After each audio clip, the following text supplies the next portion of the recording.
Now let's answer these 5-item mixture problems.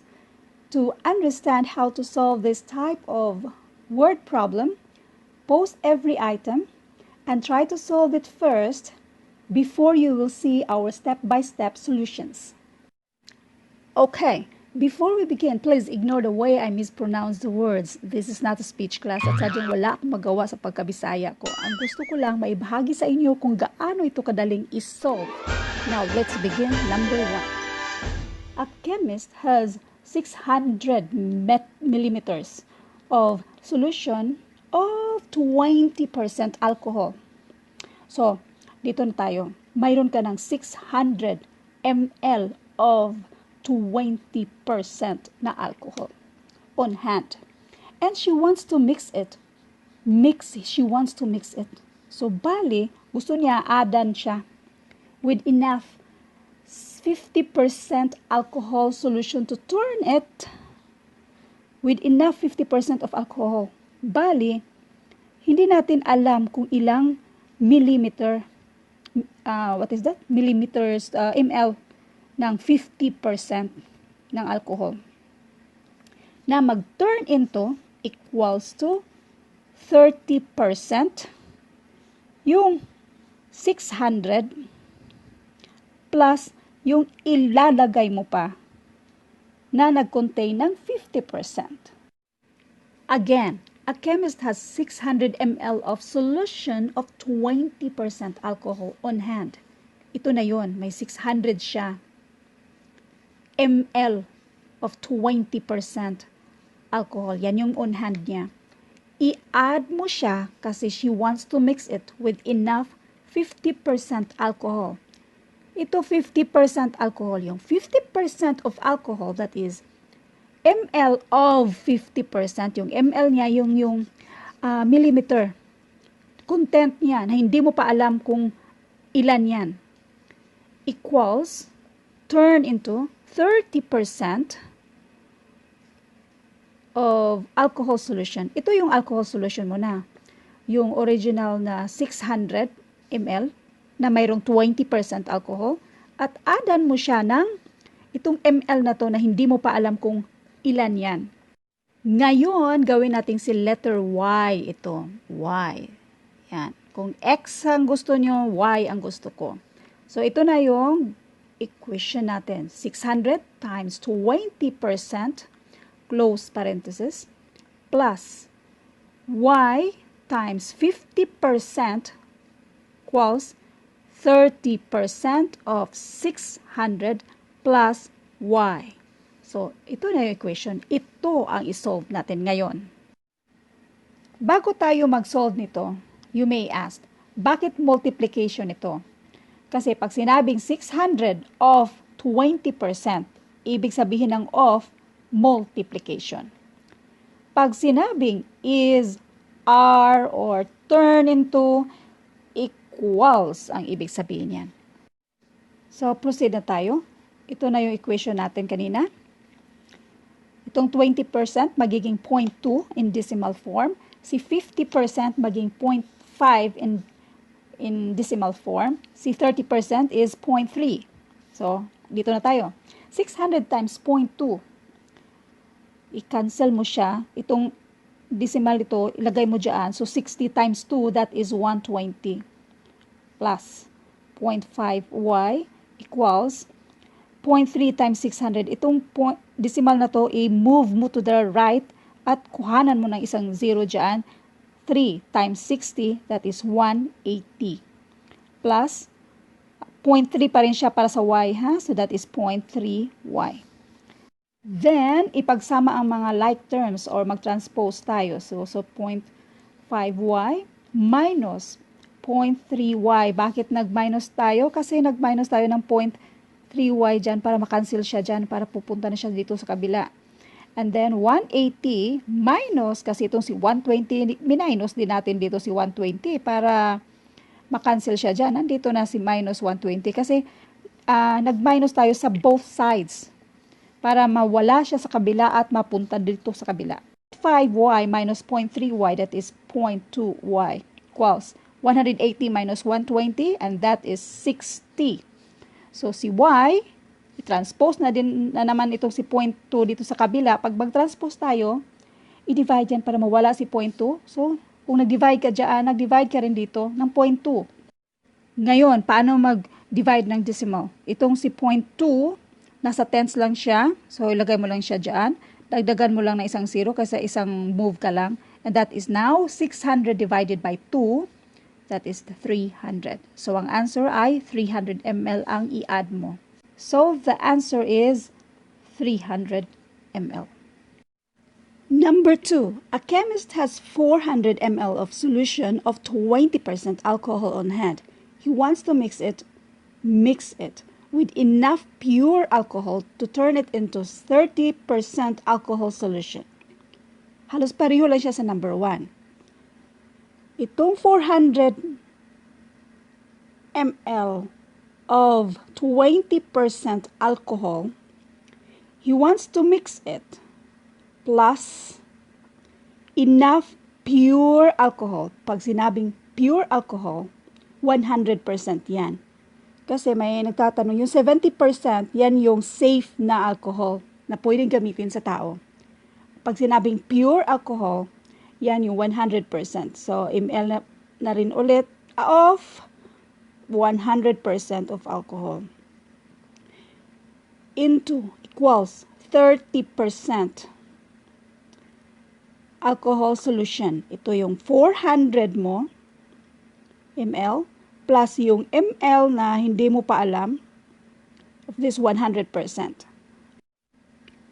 400 ml of solution of 20% alcohol on hand, mixed it with enough pure alcohol, ml of 100%, ito yung gawin nating si y ulit, equals 30% of 400 plus yung y natin.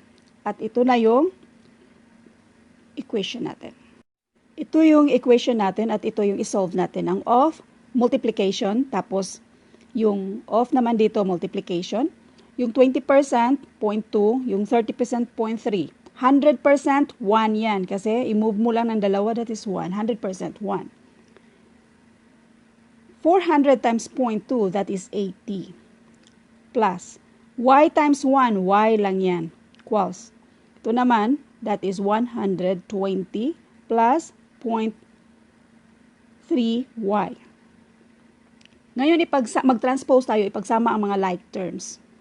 Y minus 0.3y equals 120 minus 80. Bakit? Kasi dito, nag-minus tayo ng 80. Para makancel yan, nag-minus tayo pareho ng 80. So, nandito na siya. At dito naman, nag-minus tayo ng 0.3y, 0.3y, para makancel dyan, at nandito na siya, mga like terms. Ito, may imaginary na 1. So, 1 minus 0.3y, and that is 0.7y, equals 120 minus 80, that is 40. Mag-transpose.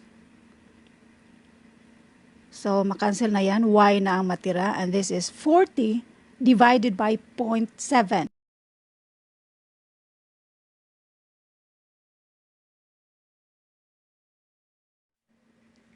57.14 ang sagot dito. So, doon tayo sa choices. Walang 57.14. Pwede rin ito kung wala sa choices. Otherwise, ito ang pinaka-exact na answer. Number 3. 2 cubic meters of soil containing 35% sand was mixed into 6 cubic meter of soil containing 15% of sand.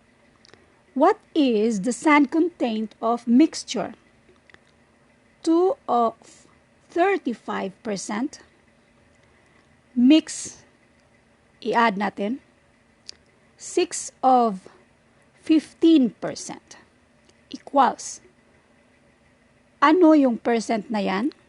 At itong 2 plus 6, and that is 8. Yan. Gawin natin itong y ulit.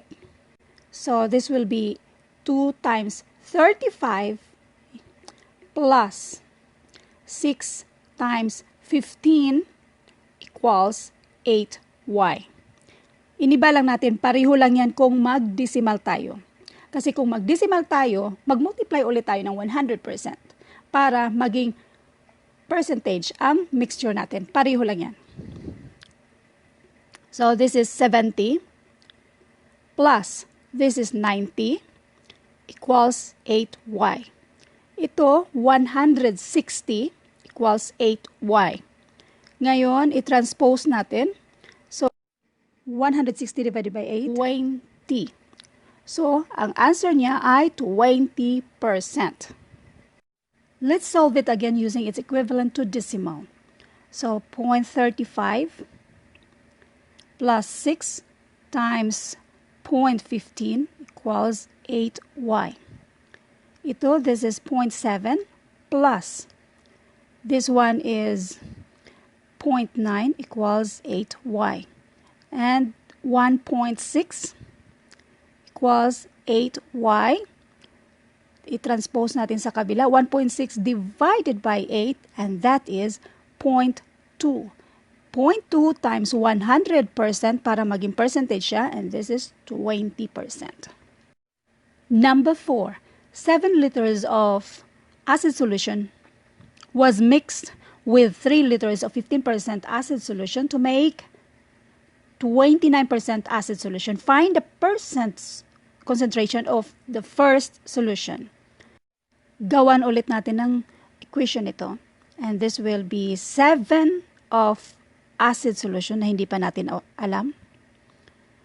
Was mixed with plus 3 liters of 15% of the solution equals 29% of acid solution, that is yung 7 plus yung 3 liters. So, ito, that is 7y, multiply mo lang, plus, i-multiply mo rin yan. I-keep natin yung percentage na yan. Total percentage naman ang hinahanap. Huwag na natin i-convert. 3 times 15, and that is 45, equals 29 times 10, kasi ito 10 siya. So, 29 times 10, that is 290. Mag-transpose tayo sa mga like terms. Ito ay minus natin ng 45 minus 45. Kaya makancel na yan. So, 290 minus 45, and that is 245. Ay, 45. So, ito naman si 7 dito, i-transpose ulit natin sa kabila para ma-isolate si y.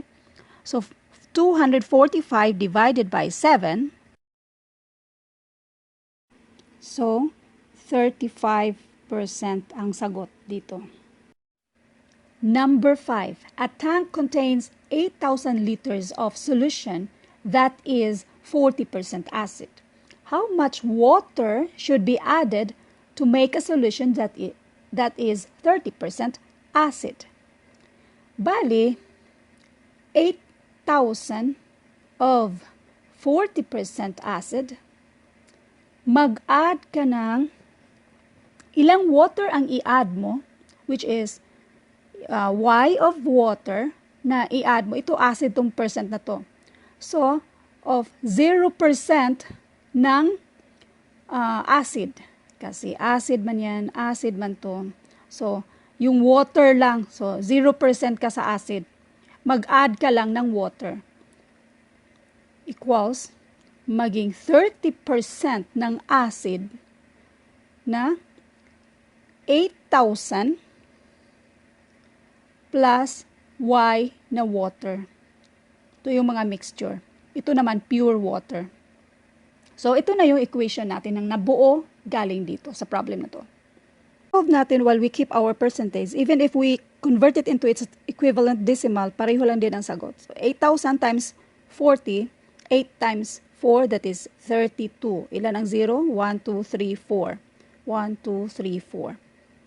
Plus, this is 0. Y times 0, 0. Equals 30 times 8,000. 3 times 8, that is 24. Ilan ang 0? 1, 2, 3, 4. 1, 2, 3, 4. Plus 30 times y. So, mag-transpose tayo. 3, 2, 1, 2, 3, 4 minus 24, 1, 2, 3, 4. 0 na yan, wala na yan. So, 30y. 32, apat, pareho lang naman siyang apat. So, dito tayo mag-focus. 32 minus 24, that is 8. Tapos, i-bring down mo yung apat na 0 equals 30y.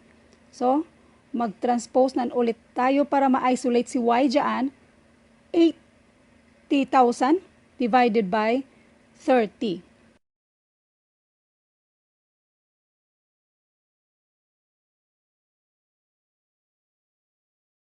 So, the answer is 2,666.67.